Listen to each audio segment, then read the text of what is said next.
Pablo Emilio Escobar Gaviria, born on December 1, 1949, in Rio Negro, Colombia, was a man of contrasting nature.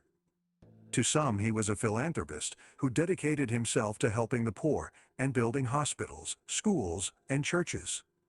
To others, he was a ruthless drug lord, responsible for the deaths of thousands and the corruption of many.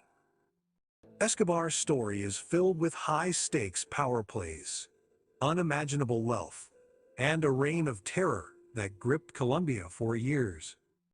Escobar's journey into the world of crime began in his early 20s. Inspired by the riches of drug trafficking, he established a cocaine empire that would eventually dominate the global market.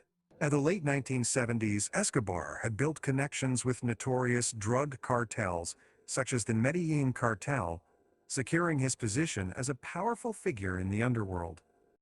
As Escobar's wealth grew, so did his desire for power. He formed alliances with corrupt politicians, military personnel, and law enforcement, ensuring the survival of his empire. With his vast resources, he managed to evade capture time and time again, earning him the title of the King of Cocaine.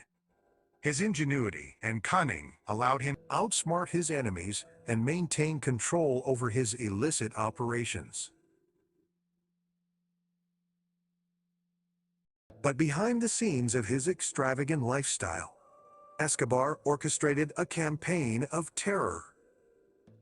He was responsible for countless murders, bombings, and acts of violence, all in the pursuit of protecting his interests. The streets of Colombia became battlegrounds, with innocent civilians caught in the crossfire. Escobar's reign of terror extended beyond the borders of his own country, reaching as far as the United States.